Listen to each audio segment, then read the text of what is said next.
కాకా నమస్తే. నమస్తే నమస్తే. ఏం చేస్తారు? ఇదే ఫ్రూట్ బిజినెస్. ఓకే, ఎట్లుంది బిజినెస్? ఏముంది, నడుస్తుంది. నడుస్తుందా? Okay okay. ఎక్కడ మీరు ఉండేది? ఎక్కడ? Vepalli gate. Mahabubnagar. Okay, Mahabubnagar. Okay కాకా, మరి ఇప్పుడు మహబూబ్ నగర్లో చూసుకుంటే ఎట్లా ఉంది అభివృద్ధి విషయంలో? ఈ గత 10 సంవత్సరాల నుండి చూసుకుంటే తెలంగాణ వచ్చి 10 సంవత్సరాలు అవుతుంది, మళ్ళీ ఎలక్షన్స్ వచ్చినాయి, గవర్నమెంట్ చేంజ్ అయింది.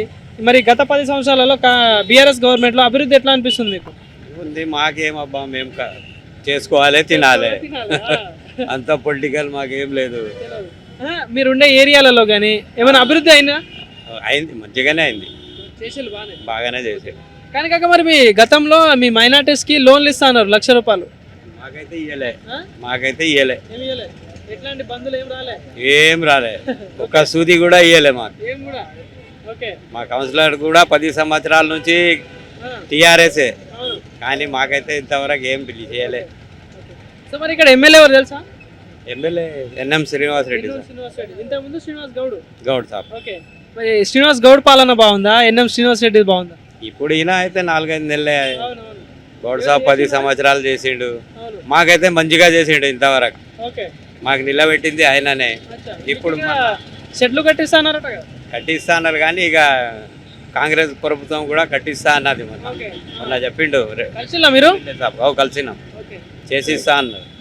కాకా ఏం లేదు, ఇప్పుడు మళ్ళీ పార్లమెంట్ ఎలక్షన్స్ వస్తున్నాయి. ఎంపీ తెలుసా? ఇక్కడ అభ్యర్థులు ఎవరు తెలుసా? ఇప్పుడైతే ఇంతవరకు మాకు తెలియదు. కాంగ్రెస్ అభ్యర్థి, బీజేపీ అభ్యర్థి ఎవరు తెలియదు. ఓకే, ఇప్పుడు కాంగ్రెస్ నుండి వంశచంద్ర రెడ్డి ఉన్నాడు, బీజేపీ నుండి డీకే అరుణ, బీఆర్ఎస్ నుండి ఏమో మన శ్రీనివాస్ రెడ్డి. మరి ముగ్గురులో ఈసారి ఎవరికి ఓటేద్దామంటావు? సెంటర్లో ఎవరు ఉంటే వాళ్ళకే వేయాలి, ఏమైనా పనులు ఉంటాయి కదా. ఎందుకు అట్లా? ఏమవుతుంది మళ్ళీ, ఈడ ఒక ఎంపీ ఉంటే ఏమవుతుంది? కానీ గవర్నమెంట్ ఉంది కదా కాంగ్రెస్. అదే చూద్దాం, కాంగ్రెస్ ప్రభుత్వం, కాంగ్రెస్ గవర్నమెంట్ ఏమో స్టేట్ లో ఉంది, బీజేపీ ఏమో సెంట్రల్ ఉంది.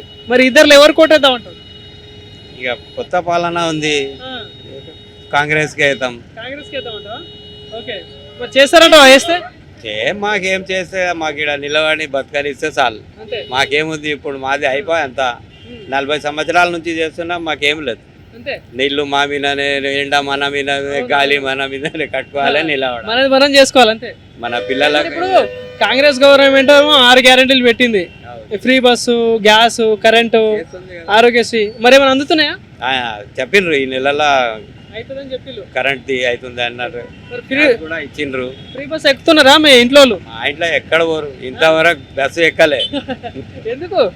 ఎక్కడ పోతారు ఇక, హౌస్ వైఫ్ ఎక్కడ పోరు. పోతే మా అత్తగారు ఊరు జడ్చల్లా, అతను అంతే పక్కనే. సో బాబాయ్ ఏం లేదు, మరి పోటీ ఎట్లా ఉంటుంది అంటే ఈ 3 పార్టీల మధ్యలో ఈసారి? ఇక్కడ చెప్పలేం. గెలిపే వరకు ఉంటుంది అంట ఫైనల్ గా. ఇక కాంగ్రెస్ లా దీంట్లో ఉంటది, బీజేపీలో. కాంగ్రెస్ బీజేపీలో ఉంటది. ఓకే బాబాయ్, థ్యాంక్ యూ.